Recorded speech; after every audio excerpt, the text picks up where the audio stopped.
बेहोशी की दवा थी जिसे पीकर ये कुछ घंटों तक बेहोश हो जाती। आपकी इस अजीब हरकत की वजह? क्षमा चाहता हूँ योर ऑनर, विचित्र परिस्थितियों में विचित्र मार्ग अपनाने पड़ते हैं उन परिस्थितियों से बाहर निकलने के। जैसा कि इन पर आरोप लगाया गया है कि ये विष कन्या है, तो डेंडोट्रॉक्सिन या अन्य कोई विष अगर भारी मात्रा में भी इन्हें दी जाए, अगर ये पी लें तो उसका कोई असर नहीं होना चाहिए इन पर। किंतु जरा सी सामान्य सी बेहोशी की दवा इन पर इतना बुरा असर कर गई। इसका अर्थ ये होता है योर ऑनर कि इनका शरीर किसी सामान्य व्यक्ति की तरह ही है, ये विष कन्या नहीं है।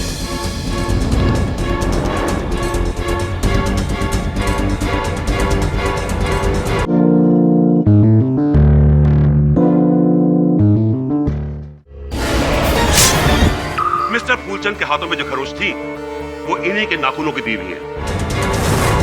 सेक्रेटरी, कभी आपने विष कन्याओं के बारे में सुना है? You mean female assassin? Sukanya ji, मैं चाहता हूं कि आप मेरे हाथ पर खरोंच दें। योर ऑनर, मुझे अपने आप पर कोई विष का वही पदार्थ का असर होता हुआ महसूस नहीं कर पा रहा हूं मैं। आपको कैसे पता कि इनकी मौत जहर से हुई है? पुलिस का कहना है कि बटुकनाथ जी की हत्या उन्हीं नाखून से हुई है। कुछ समय तक और यहाँ रहकर इस केस से जुड़े रहना पड़ेगा, ये पता लगाने के लिए कि विष कन्या है या नहीं। Mister Pathak ji, all the best. धन्यवाद। आपकी पहचान? वैदेही, अमरीश की दोस्त। अच्छा, वही जिनकी भेंट मेरे सहायक वरुण से हुई थी बटुकनाथ जी के घर। जी हाँ, एक्चुअली उसी सिलसिले में मुझे आपसे बात करनी थी, बेहद जरूरी बात। वार्तालाप तो मुझे भी आपसे करनी है, करते हैं ना अदालत में, आइए। मिस्टर केडी पाठक जो कह रहे हैं वो सच है मिलोन। पिछली बार अदालत में मैंने जो दोनों गवाह बुलवाए थे, मानिक राम पीसीओ वाला और बबलू रिक्शा वाला, वो दोनों के दोनों गवाह झूठे थे। मैंने उन्हें कुछ पैसे वैसे देकर झूठी गवाही दिलवा दी थी। सच बात तो यह है मिलॉर्ड कि उस रात गजौला रोड पर मेरी बीवी सुकन्या को किसी ने देखा ही नहीं। मिस्टर अमरीश, आप एक जिम्मेदार सरकारी ऑफिसर होकर इस तरह की धोखाधड़ी कर रहे हैं। I am really sorry milord. इसकी जो भी सजा आप देना चाहें। सजा तो आपको मिलेगी मिस्टर अमरीश, लेकिन आपको उतनी नहीं जितनी आपकी पत्नी सुकन्या को। माय लॉर्ड, इन्होंने अदालत में झूठे गवाह पेश करके अपनी पत्नी को बेल पर छुड़वाया। उसके बाद इन दोनों पति पत्नी ने क्या किया? ये दोनों इनके मामा बटुकलाल के गांव गए, उनके घर गए। वहां जाके इन्होंने फिर विष कन्या का रूप धारण कर लिया। ऑब्जेक्शन योर ऑनर, विष कन्या जैसा कुछ होता ही नहीं। एक मिनट, ये तो फिर क्यों बटुकनाथ के शरीर पर भी सुकन्या के नाखूनों के निशान मिले? क्यों इनके खरोच मिले वहां पर, जिनमें वही जहर भरा था? वो जहर जो सांप और बिच्छू में पाया जाता है माय लॉर्ड। ये किसी साधारण औरत की बात नहीं है, ये किसी आम स्त्री की कहानी नहीं है, ये 100% विष कन्या की बात है, उसी का हमला है। मिस्टर शुक्ला, आप ये क्या कह रहे हैं? विष कन्या? ये अदालत इन बातों पर कतई भरोसा नहीं करती। लेकिन भारतीय सभ्यता को तो मानती है, इतिहास को तो मानती है। ये इसमें साफ लिखा है कि साल 340 बीसी में चंद्रगुप्त मौर्य के राज में गुरु चाणक्य ने कुछ ऐसी विष कन्याओं को तैयार किया था जो राजाओं के दुश्मनों से बदला ले सके। उनकी खासियत थी उनके जहरीले पंजे, ऐसे पंजे जो फौरन किसी दुश्मन का नाश कर देते थे।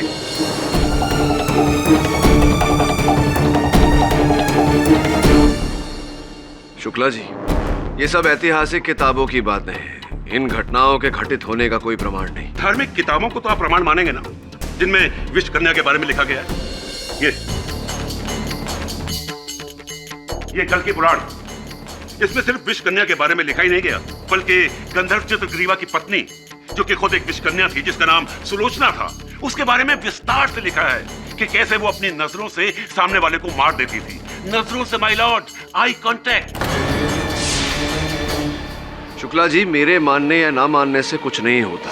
कुल मिला के बात यह है कि भारत का संविधान विष कन्या, टायन, नागिन इत्यादि इत्यादि इन बातों में नहीं मानता। क्या अभी आप कहेंगे कि ये प्रमाण काफी नहीं है? योर ऑनर, कुछ समय पहले मैंने एक केस लड़ा था जिस पर मेरी मुवक्किल एक महिला पर नागिन होने का आरोप लगाया गया था। मैंने ये प्रमाणित किया था कि वो नागिन नहीं, ये भी प्रमाणित किया था कि किसी महिला का नागिन होने का कोई अस्तित्व नहीं, कोई प्रमाण नहीं। लेकिन विष कन्या 100% है। वरना आप ही बताइए कि एक औरत के नाखूनों में वो जहर कहां से आया जिसने बटुकनाथ को मौत दी? दुर्भाग्यवश इस समय आपके इस प्रश्न का मेरे पास कोई उत्तर नहीं, किंतु कुछ प्रश्न हैं जिनके द्वारा मैं आपके इस प्रश्न के उत्तर तक पहुंच सकता हूं। हाँ, 100% पूछिए। नहीं, आपसे नहीं, मेरी अगली गवाह से मिस वैदेही को कटघरे में बुलाने की अनुमति चाहता हूँ। वैदेही जी, मेरे सहयोगी ने आपको वहाँ बटुकनाथ जी के घर पर देखा था। क्या कर रही थी आप? जी, मैं बटुकनाथ जी से सुकन्या के बारे में पूछताछ करने गई थी कि क्या वो वाकई में एक विष कन्या है या नहीं। पर क्यों पूछताछ कर रही थी आप सुकन्या जी के बारे में? इस केस से क्या लेना देना है आपका? जी, मेरा इस केस से कुछ लेना देना नहीं है। तो? पर हाँ, मेरा अमरीश से जरूर लेना देना है। मैं अमरीश से प्यार करती हूँ।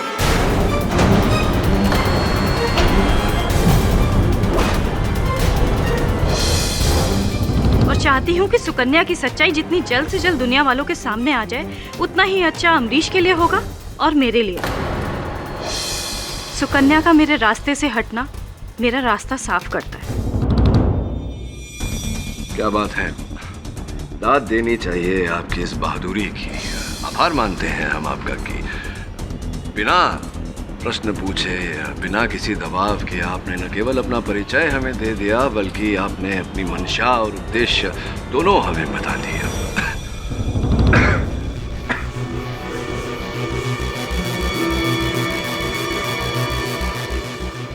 क्षमा चाहता हूँ आपसे, लेकिन आपको लगता नहीं वैदेही जी कि ये जो आपने सत्य बोला है ये आपके विरुद्ध जा सकता है? क्यों? क्योंकि आपको ऐसा लगता है कि मैंने सुकन्या को फंसाने के लिए वो दोनों खून किए ताकि मैं अमरीश को पा सकूं। देखिए, अब ये मैंने नहीं कहा, ये आपने स्वयं कहा है। देखिए, मैं इतना बेझिझक सच इसलिए कह रही हूँ क्योंकि मुझे किसी बात का डर नहीं है। किसी को प्यार करना कोई जुर्म नहीं है। मैंने कब कहा कि प्यार करना जुर्म है? बल्कि प्रेम भाव फैलाना तो अच्छी बात है, लेकिन असफल प्यार को पाने के लिए किसी की हत्या करना ये तो जुर्म है। ये ऐसा होते हुए हमने देखा है पहले, अनगिनत केसेस हैं। तो सबूत पेश कीजिए ना कि मैंने ही वो दोनों कत्ल किए। दुर्भाग्यवश मिस वैदेही, इस समय मेरे पास इस बात का कोई साक्ष्य नहीं है। हो सकता है उनके पास हो कोई सबूत, जो व्यक्ति वहां उपस्थित थी। मेरी अगली गवाह, योर ऑनर, अमरीश गोयल की माताजी श्री गिरिजा गोयल। मैंने कहा ना, मैं उस रात बटुकनाथ के घर पर नहीं गई थी। गिरिजा जी, अगर आप बटुकनाथ जी के घर नहीं गई थी तो आपका ये झुमका बटुकनाथ जी के घर कैसे आया? बताइए, क्या ये स्वयं वहाँ चल कर गया था? इसका वहाँ पाया जाना इस बात का साक्ष्य है कि आप गई थी। आप अभी भी मानने को अगर राजी नहीं है तो क्या हम उस रिक्शा वाले को बुलाएं जिनकी रिक्शा में बैठकर आप वहाँ गई थी? बुलाएं उनको। नहीं जी, मैं गई थी उस रात बटुकनाथ के घर पे, अमरीश और सुकन्या का पीछा करते हुए।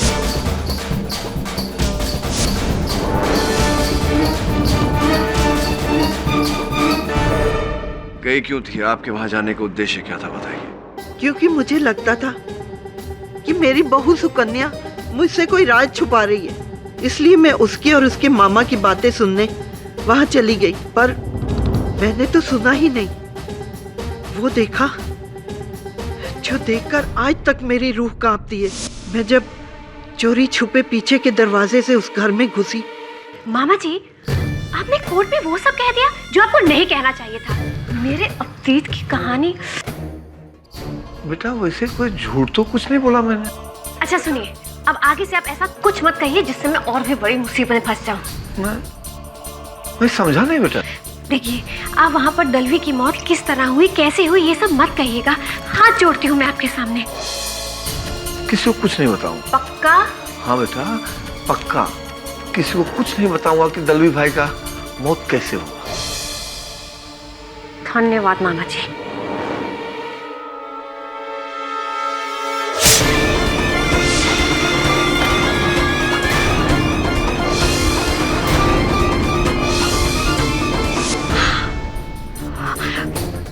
माँ जी ये आप क्या कह रही हैं? मैंने अपने मामा जी को मार डाला। मैं एक विश कन्या हूँ। प्लीज माँ जी, मैं आपके सामने हाथ जोड़ती हूँ, आप ये झूठा आरोप मुझ पर क्यों लगा रही हैं? वाह वाह, अब तो घर का भेदी ही लंका ढाने लगा।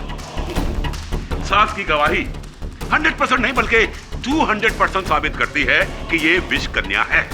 Your honour. Mister Shukla, okay sorry, मैं इन्हें विष कन्या नहीं बोलता, बल्कि ये तो कह सकता हूँ ना कि इन्होंने अपने नाखूनों को जहर में डुबोया और उन दोनों की जान ले ली। पहले फूलचंद की, उसके बाद अपने मामा बटुकनाथ की, ताकि बटुकनाथ यानी कि इनके मामा कोर्ट में वो राज ना उगल रहे। लेकिन वो राज है क्या? और ये दलवी भाई की मौत का क्या कहानी क्या है?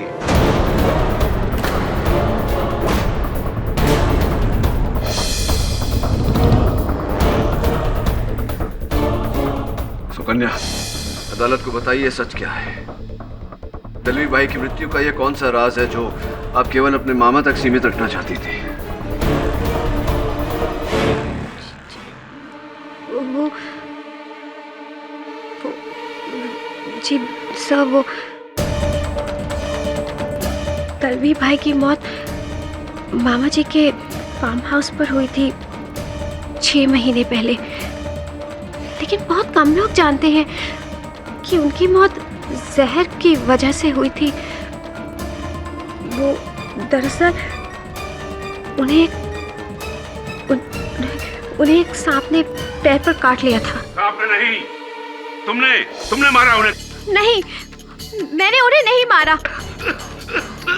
मैं जानती थी कि अगर ये बात अदालत में खुलेगी तो आप सब लोग यही मानेंगे कि मैंने ही दलवी भाई का खून किया है। मैं एक विष कन्या थी और आज भी एक विष कन्या हूँ। इसीलिए, सिर्फ इसीलिए मैंने मामा जी के सामने हाथ जोड़कर उनसे विनती की थी कि वो अदालत में इस बारे में किसी को कुछ ना कहे।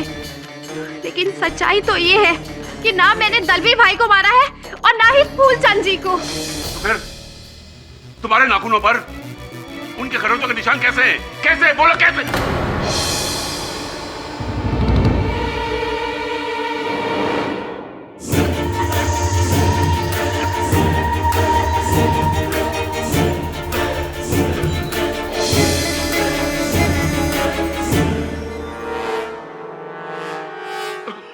मिस्टर पाठक, अब तो मैंने ये जहर का 100% केस साबित कर दिया है। आप पता नहीं किस अमृत की तलाश में हैं।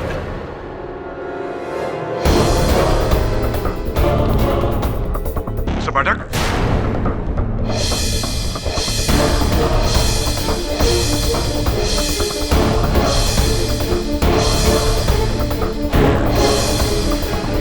हेलो गिरिजा जी, सुकन्या जी के वहां से जाने के बाद क्या किया आपने? मैं घबरा कर वहां से चली गई। कि ये आपका झुमका कब गिरा वहां पर? पता नहीं, मैं जब वहां से जा रही थी गिर गया होगा। देखिए, ये आपका झुमका वहां गिरा, ये जरा विचित्र बात लग रही है मुझे गिरिजा की। घटना स्थल पर ऐसे अचानक आपके झुमके का पाया जाना, आपके कान से ही गिरा, आपको पता ही नहीं चला। आप कहना क्या चाहते हैं? मिस्टर पाठक, अरे उन्होंने एक आदमी को अपने सामने मरते हुए देखा है। अब ऐसे में उन्हें सुध-बुध कहाँ रही होगी? अब भागते हुए वहां से उनका झुमका गिरा या हार गिरा, क्या फर्क पड़ता है? बात ये नहीं।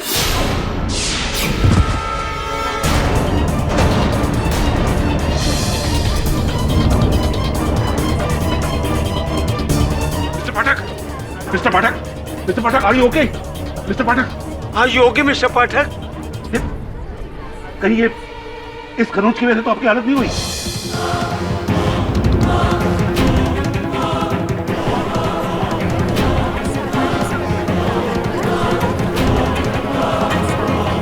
Are you okay?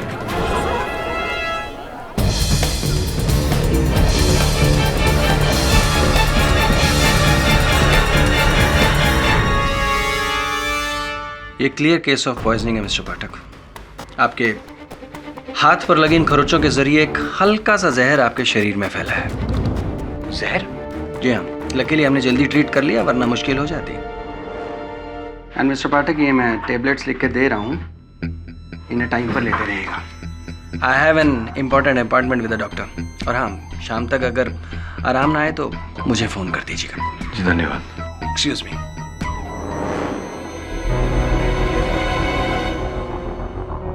सब क्या भी वही सोच रहे हैं जो मैं सोच रहा हूँ? ये तो तेरी सोच पे निर्भर करता है कि तू क्या सोच रहा है। क्या सोच रहा है तू? भरी अदालत में आपके साथ पर सुकन्या ने खरोच मारी और आज उसी खरोच में से जहर का असर। तो तेरे कहने का तात्पर्य है कि सुकन्या विषकन्या है? नहीं सब, विषकन्या नहीं पर क्या? अदालत में आते आते कितने लोगों से हाथ मिलाया मैंने। हो सकता है उनमें से किसी ने जहर लगा दिया हो। और वो लड़की का नाम क्या है? वैदेही। उसका भी तो कुछ जुड़ाव है इस केस के साथ, उससे भी मैंने हाथ मिलाया, तो हो सकता है उसने विष लगाया हो। बस सब पॉसिबल और नॉट? पॉसिबल। संभव है। फिर सुकन्या की छोड़ और इस केस से जुड़े बाकी लोगों पर ध्यान दे। हो सकता है वहां से कुछ निकला है। केडी सर, मुझे आपसे कुछ बात करनी है। मेरी माँ की गवाही पे भरोसा मत कीजिएगा प्लीज। तो शुरू से ही मेरे और सुकन्या के रिश्ते के एकदम खिलाफ है। उनका बस चलता तो मेरे और सुकन्या का रिश्ता कब का टूट जाता। तो आपके कहने का तात्पर्य ये है कि आपकी माताजी ने जानबूझकर सुकन्या को विष करने का, ताकि इस आरोप में सुकन्या को दंड मिल जाए और मुझे उससे छुटकारा मिल जाए। केडी सर, वो आपका शक था ना कि मेरी माँ अपना झुमका जानबूझ के वहाँ छोड़ाई, वो बेबुनियाद नहीं था सर।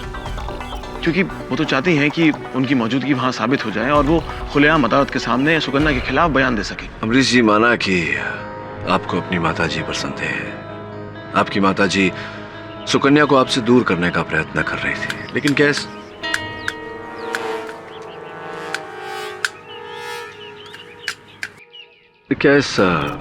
प्रयत्न के चलते वो फूलचंद और बटुकनाथ की? नहीं सर, ये मेरे कहने का मतलब नहीं था। मेरी माँ इस हद तक नहीं जाएगी कि मुझे सुकन्या से दूर करने के लिए वो किसी का मर्डर खून। नहीं सर। और वैदेही? सर, वैदेही एकदम पागल है। मैंने उसे 1000 बार कहा कि मैं उससे प्यार नहीं करता हूँ, और पता नहीं वो अपनी जिद पर, अपने प्यार पर ही रहती है। उसको ये लगता है कि मैं एक ना एक दिन सुकन्या को छोड़कर उसके पास आ जाऊंगा, पर ये उसका भ्रम है सर, मेरा नहीं। अमरीश जी, भ्रम का वास्तविकता में बदलना कोई असंभव बात नहीं। हो सकता है वैदेही ने ऐसा ही किया हो, या अमरीश की माता जी ने। ये भी संभावना है। Amrish ji, thank you for coming. Thank you for meeting sir. Thank you Varun.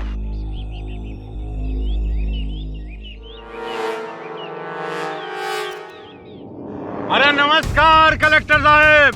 अरे आइए, आज हमारी गाड़ी में आ जाइए। आपको घर भी छोड़ देंगे और रास्ते में कुछ बातें भी कर लेंगे।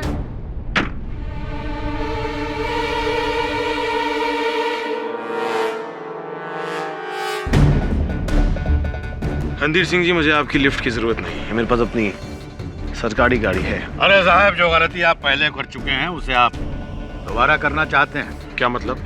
मतलब ये कि अगर आपने पहले ही मुझसे दोस्ती का हाथ मिला लिया होता तो ना आपको फूलचंद को धमकाना पड़ता, ना वो बेचारा मारा जाता, और ना ही भाभी जी को जेल जाना पड़ता। मुझे तो ऐसा लगता है जैसे आपने ही फूलचंद का खून किया है और फिर मेरी बीवी सुकन्या को फंसाकर आप मुझे बर्बाद करना चाहते हैं। अरे कैसी बातें करते हैं साहब, हम तो आपके शुभचिंतक हैं। और फिर अगर हम आपको बर्बाद करेंगे तो फिर आपको आबाद भी तो कर सकते हैं। बस एक बार आप इस साल के सारे लकड़ी के ठेके हमको दिलवा दो साहब। केडी पाठक क्या चीज है? अपनी पहुंच से हम भाभी जी को 2 दिन के भीतर जेल से बाहर ले आएंगे। रणधीर सिंह, तुम और तुम्हारी ये घटिया सोच दोनों भाड़ में जाओ। अरे क्या हुआ कलेक्टर साहब, भाभी जी को आजाद नहीं कराना चाहते?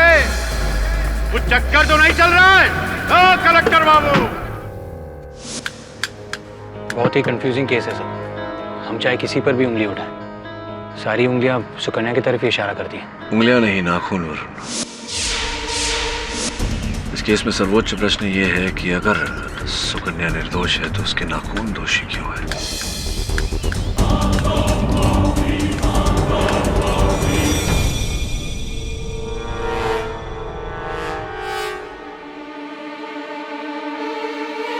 माँ, क्या हुआ है?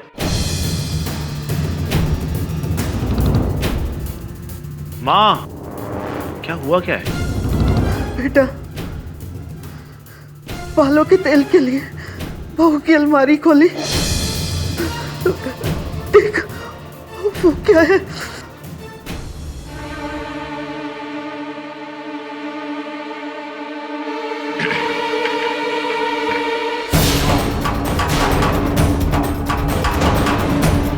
कन्या के अलमारी में जहर की बोतल। नहीं अमरीश, मुझे लगता है ये बॉटल्स किसी ने जानबूझ कर रखी है सुकन्या को फंसाने के लिए। झूठ। अमरीश बेटा, मेरी बात मान, यही है तेरी पत्नी की खुफिया खुराक और तू समझता मैं उसकी दुश्मन हूँ? अरे अभी भी वक्त है, छोड़ दे उसे। अरे छोड़ दे, भूल जा इस केस को, वरना अपनी जहर से वो तुझे भी मार डालेगी।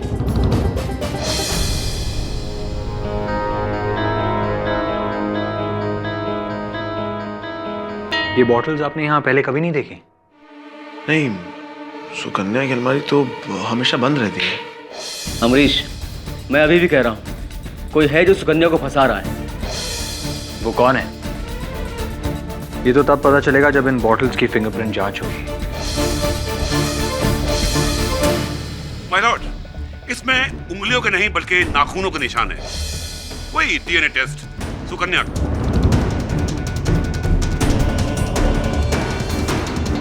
शुक्ला जी, इन्होंने बोतल पकड़ी थी लेकिन बोतल पर इनकी नाखून के निशान हैं, उंगलियों के निशान नहीं। ये कैसे संभव है? आप अभी भी इसी बात पर अड़े हैं कि सुकन्या बेकसूर है। अरे अब तो इसके जहर का पिटारा भी मिल गया है। इस बोतल में वही जहर है जिसे पीकर इसने अपने शरीर में विष भरा है। नहीं, मेरा यकीन करिए, मैं बिल्कुल नहीं जानती कि ये जहर की बोतल मेरे कमरे में कैसे आई। बस करो, मत झूठ बोलो और अपनी असलियत बता दो सबको। जहरीली और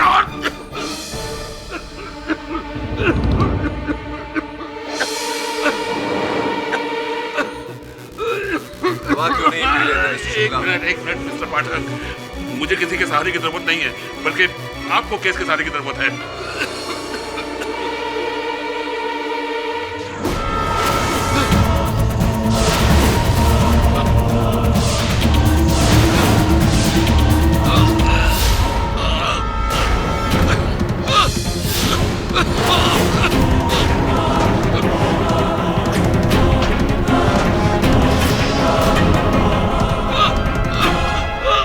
Shukla ji,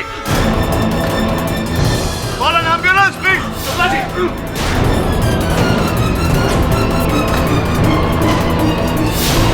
Shukla ji, are you okay? Shukla ji. Luckily is out of danger now. थोड़ी देर और हो गई होती तो मिस्टर शुक्ला को गहरी पॉइजनिंग हो जाती, उनकी जान जा सकती थी। डॉक्टर साहब, ये जहर जो था। जी हाँ, वही डेंट्रोटॉक्सिन जो किसी ने प्रोसिक्यूटर शुक्ला की खांसी की दवा में मिलाया था। मिलाया नहीं, छुआ। हाँ केडी साहब, याद है आपको पिछली अदालत में शुक्ला जी के हाथ से उनकी खांसी की दवाई की बोतल छूट रही थी और जाकर गिरी थी सुकन्या के पैरों के पास। फिर सुकन्या ने उस बोतल को उठाकर शुक्ला जी को वापस कर दिया था। बस वहीं उस विषकन्या ने अपना काम दिखा दिया। महज उसके छूने भर से उस बोतल में भरी हुई दवा को उसने जहर बना दिया। ये आप क्या कह रहे हैं रणधीर सिंह जी? वही जो सच है, पर अफसोस आप लोगों की आंखों पर तो आधुनिकता का काला चश्मा चढ़ा हुआ है, जो ना इतिहास देखता है और ना पुराण। गौर कीजिए केडी साहब, सबसे पहले फूलचंद के लाश पर सुकन्या के नाखूनों के निशान पाए जाते हैं और फिर उसके बाद बटुकनाथ जी की लाश पर भी वही नाखूनों के निशान मिलते हैं और फिर आपके हाथों पर सुकन्या के बनाए हुए नाखूनों के खरोंचों में जहर का फैलना। और अब ये सब जमाने से सुनते चले आ रहे हैं कि कानून अंधा होता है, पर इतना अंधा होता है आज हमने अपनी आंखों से देख लिया। ठीक है, मैं चलता हूं।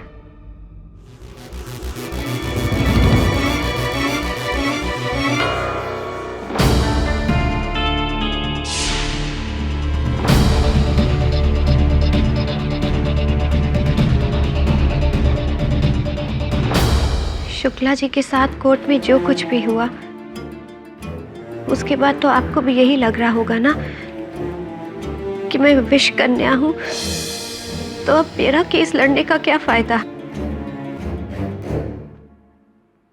सुकन्या जी, झूठ नहीं बोलूंगा आपसे। आपका ये केस मेरे हाथ से छूटता जा रहा है।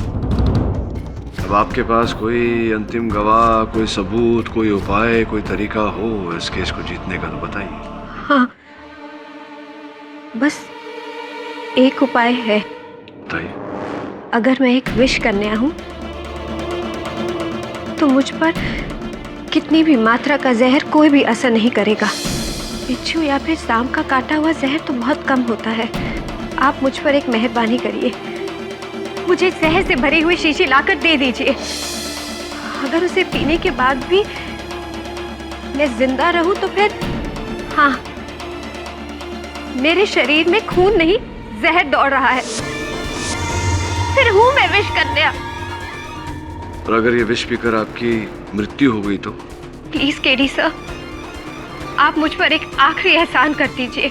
मुझे जहर से भरी हुई शीशी लाकर दे दीजिए और फिर उसे पीकर मुझे मर जाने दीजिए। मेरी मौत ही मेरी बेगुनाही का सबूत बन सकती है। अद्भुत बात है सुकन्या जी, मांगा भी तो क्या।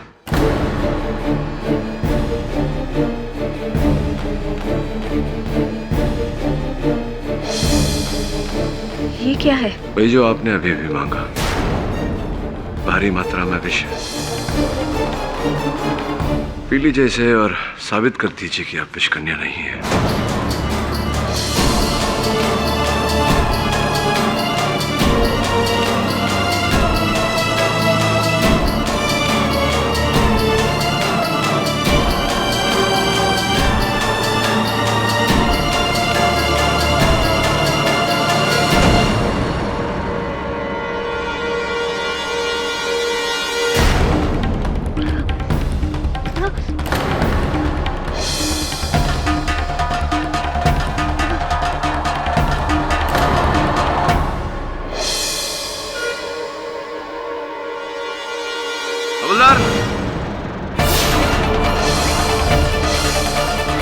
क्या हुआ इन्हें? हेलो, उठो, क्या हुआ तुम्हें? हेलो, उठो। आपके मानने या ना मानने से कुछ नहीं होता। हमारे पास इस बात के सबूत है कि सुकन्या के नाखूनों ने ही फूलचंद और बटुकनाथ की जान ली है। आपकी बात और आपके सबूत दोनों सच्चे हैं शुक्ला जी। सुकन्या जी के नाखून ने ही ये जाने ली है।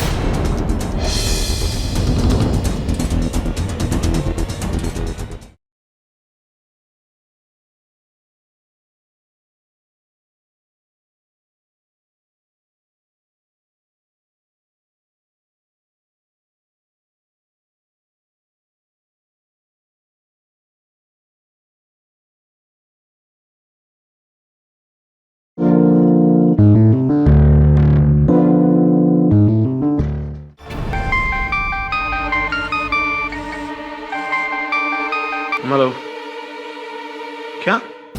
क्या हुआ सुकन्या को?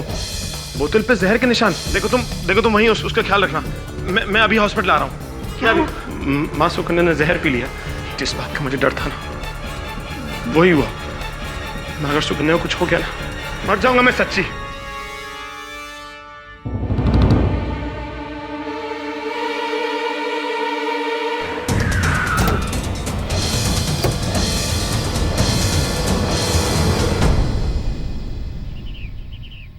ये आप अलन गरन कर रहे हैं झाड़ियों का? जी साहब, मैं समझा नहीं साहब। नहीं मतलब कटन कर रहे हैं ना? नहीं समझा साहब। अरे भाई, काट रहे हो, छांट रहे हो ना झाड़ियों को। ओह हाँ, ऐसे बोले ना साहब। हाँ साहब, काट रहे हैं। हाँ, तो इसके जो कटे हुए अंश हैं वहाँ नीचे जमा क्यों कर रहे हैं? साहब, ये जो कटे हुए पत्ते हैं ना, इसको सुखाकर खाद बनाते साहब, इसीलिए। अच्छा, तो अर्थात किसी वस्तु को काट दी जाए, उसको फिर से उपयोग में लाया जा सकता है। हाँ साहब। धन्यवाद कर्नल महोदय। सब किससे बातें कर रहा था?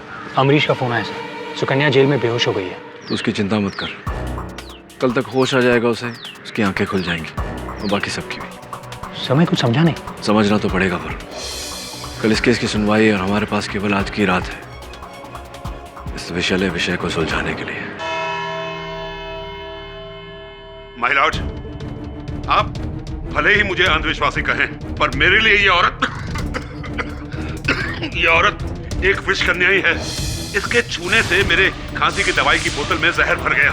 वो तो मेरे कुछ कर्म अच्छे हैं जो मैं बच गया, वरना अगर इसका बस चलता तो मैं 100% लुढ़क जाता।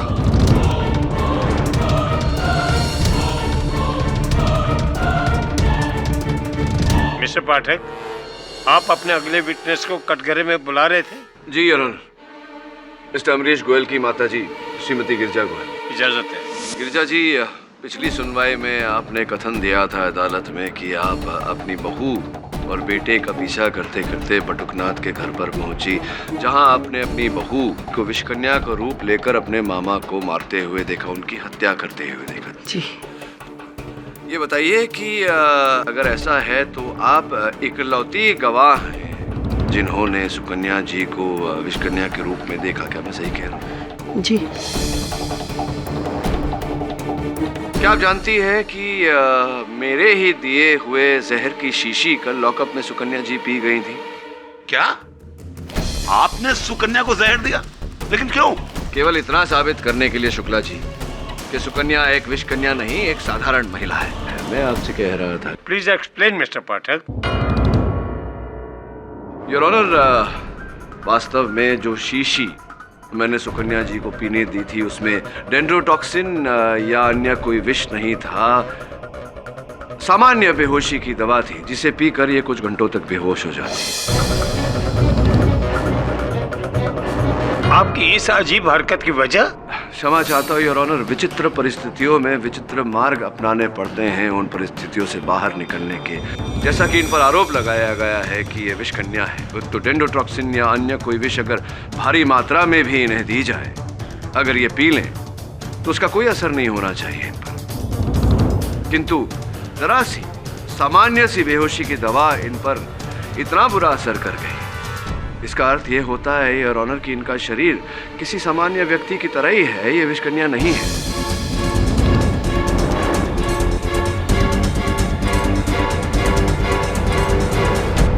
से माता जी, आपसे मैं पूछना चाह रहा था कि इन्होंने जो दवा पी उसका असर इन पर तो हुआ ही, किसी और व्यक्ति पर भी इनके दवा पीने का असर हुआ था। आपके बेटे अमरीश पर क्या अवस्था थी अमरीश जी की जब उन्हें पता चला कि उनकी पत्नी सुकन्या ने विष भरा बोतल पी लिया? मैंने अमरीश को इतना ज्यादा टूटा हुआ पहले कभी नहीं देखा। जब उसकी ये हालत देखी तो मुझे एहसास हुआ कि अमरीश की जान तो सुकन्या में अटकी है। उसी की जान लेने के चक्कर में पड़ी हुई थी आप, तभी तो झूठ बोला। मुझे माफ कर दो।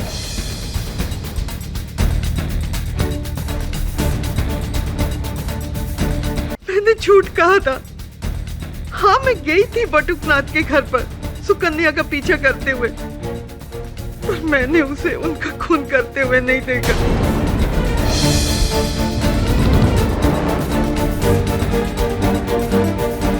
सुकन्या निर्दोष है, मैं इसे फंसाना चाहती थी। तो फिर वो आपका झुमका? हाँ, मैं जानबूझकर वहां छोड़ के आई थी ताकि आप लोग मुझ तक पहुंचे और फिर मैं अदालत में अपनी बहू सुकन्या के खिलाफ बयान दे सकूं। मुझे माफ कर दो बेटी, माफ कर दो। आपके मानने या ना मानने से कुछ नहीं होता। हमारे पास इस बात के सबूत है कि सुकन्या के नाखूनों ने ही फूलचंद और बटुकनाथ की जान ली है। आपकी बात और आपके सबूत दोनों सच्चे हैं शुक्ला जी। सुकन्या जी के नाखून ने ही ये जाने ली है, किंतु उन नाखून से लगी उंगलियां किसी और की थी। नाखून सुकन्या के, उंगलियां किसी और की? कैसे? योर ऑनर, सर हमने देखा है औरतें अपने नाखून लंबे कर लेती हैं, फिर उन्हें जड़ से काट देती हैं, वो नाखून डस्टबिन में फेंक देती हैं। उन नाखूनों का अलग अलग तरह से प्रयोग किया जाता है। मैं समझाता हूँ योर ऑनर, मैं विस्तार में समझाता हूँ। सुकन्या जी, क्या आप बताएंगी अदालत को कि कितने समय से आप किस आयु से इतने लंबे नाखून रख रही हैं? जी, शुरू से ही। और क्या अक्सर प्राय ही आप अपने नाखून पूरे के पूरे काट देती हैं? नहीं, बस हल्का सा मैनिक्योर करती हूँ। जरा सोच कर बताइए, पिछली बार कब आपने अपने ये लंबे लंबे नाखून पूरे जड़ से काटे थे?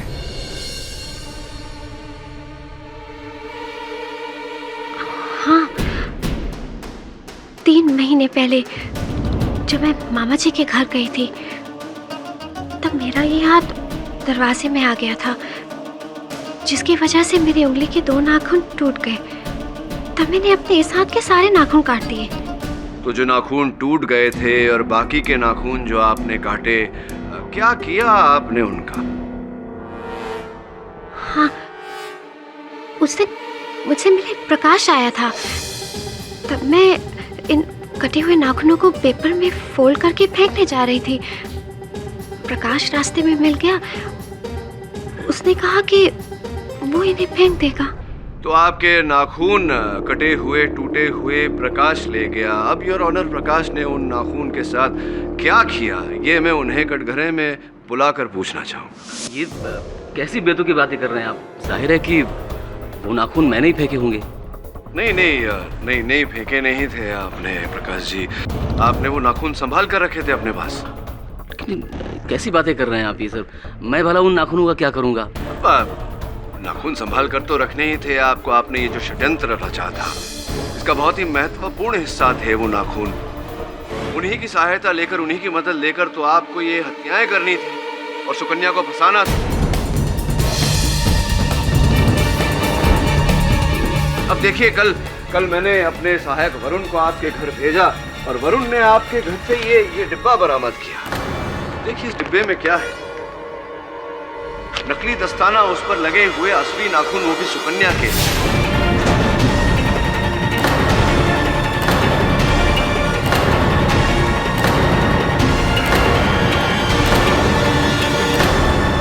ये ना कहना कि ये नाखून सुकन्या के नहीं, क्योंकि हमने इनका डीएनए मैच करवाया है प्रकाश जी, और ये मैच हो चुके हैं सुकन्या के साथ। ये बताइए कि ये नकली दस्ताने जिस पर असली नाखून लगे हैं सुकन्या के, ये आपके घर में क्या कर रहे थे? आपके घर से बरामद हुआ है, ये आपके घर पे क्या कर रहा था? आपकी अलमारी के अंदर। आप झूठ बोल रहे हैं, आप मुझे फंसा रहे हैं। मैं आपको फंसा नहीं रहा हूँ, ये आप ही के घर से बरामद हुए हैं, आपकी अलमारी से। अरे ये हो ही नहीं सकता, मेरे घर से मिल ही नहीं सकते हैं। क्यों नहीं हो सकते? आपके घर से बरामद मेरे सहायक वरुण ने स्वयं जाकर इन्हें वहाँ से ढूंढा है। मैं कह रहा हूँ सर, वो मेरे घर से मिल ही नहीं सकते, ये नामुमकिन है। कैसे नामुमकिन है? अरे नहीं मिल सकते, क्योंकि वो नाखून तो मेरे ऑफिस के लॉकर में। ऑफिस के लॉकर में थे?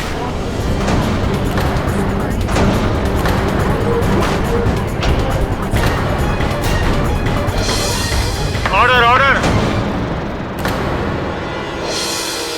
ऑफिस की लॉकर में थे नहीं और ऑनर, अब भी इन्हीं की ऑफिस की लॉकर में है, क्योंकि ये जो दस्ताने हैं, इन पर जो नाखून लगे हुए हैं, ये नकली हैं। मैंने यूं ही इन्हें बनवाए थे, ये सोचकर कि सुकन्या जिनका नाम लेगी उन्हें मैं कटघरे में बुलाकर यही प्रश्न पूछूंगा। दुर्भाग्यवश आपके लिए और हमारा सौभाग्य है कि आपने हमें बता दिया कि आप ही ने इनके कटे हुए नाखूनों का प्रयोग किया था और उनका प्रयोग करके ये दोनों हत्याएं की थी। अब आगे की भी बात बता देंगे अगर, तो मेरा काम सरल हो जाएगा प्रकाश जी।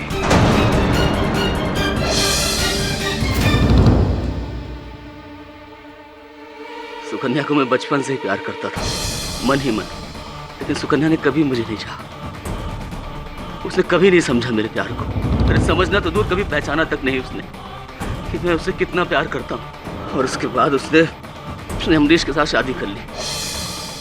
मेरा दिल टूट गया। उसके बाद सुकन्या के लिए जितना प्यार था मेरे दिल में, सब नफरत में बदल गया। और मैंने सोच लिया कि ऐसा सबक सिखाऊंगा इसे, ऐसा सबक सिखाऊंगा कि लोग मिसाल दे इस बात की। और उसके बाद जब मुझे इसके कटे हुए नाखून मिले तो केडी साहब, मैंने सुकन्या और विश के संबंध को लेकर एक कहानी बनाने की सोची। सुकन्या ने मुझे बताया था कि फूलचंद और अमरीश के बीच में तनाव चल रहा है। बस इसी बात का फायदा उठाया मैंने, और उस रात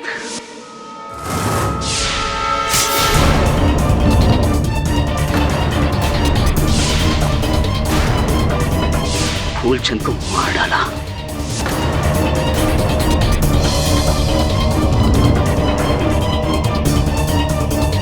और उसके बाद 2 झूठे गवाहों की बिना पर सुकन्या को बेल दिलवाकर सबके जाने के बाद मैंने तुम्हारे मामा को खत्म कर दिया।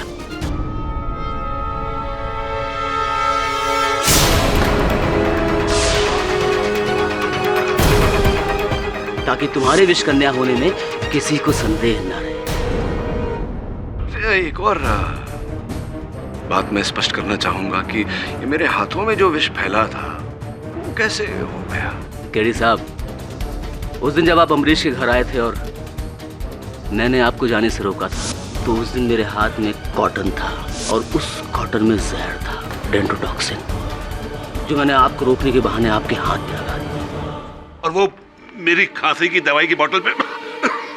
उस दिन जब मैंने सुकन्या को आपकी बोतल उठाते देखा, तो अगले दिन अदालत से पहले, ठीक पहले, मैंने आपके टेबल पर आकर आपकी बोतल बदल दी। दवा के बदले जहर।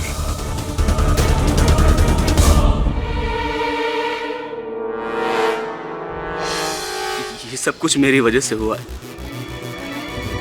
सबका गुनहगार मैं हूं जज साहब। ये सब मैंने किया है सुकन्या से अपने नाकामयाब प्यार का बदला लेने। देखा प्रकाश जी, आपके फैलाए इस विषैले जाल ने आप ही को जकड़ लिया। ऐसा ही होता है अक्सर, क्योंकि सबसे विषैला विष, सबसे खतरनाक विष सांप, बिच्छू, बोतलों, नाखूनों में नहीं, यहाँ मनुष्य के दिमाग में होता है। डिफेंस रेस्ट चलाना। ये अदालत प्रकाश कुमार को फूलचंद यादव और बटुकनाथ की हत्याकांड के लिए दोषी पाते हुए फौरन गिरफ्तार करने का हुक्म देती है और श्रीमती सुकन्या गोयल को हर आरोप में बेगुनाह पाते हुए बाइज्जत बरी करती है। The case is closed.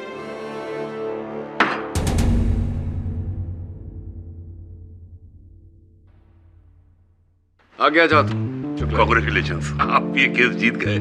मुझे तो लगा था कि आप ये केस हार जाए। सॉरी, एक मिनट। अरे जहर होगा उसमें। नहीं, मजाक कर रहा हूँ जी।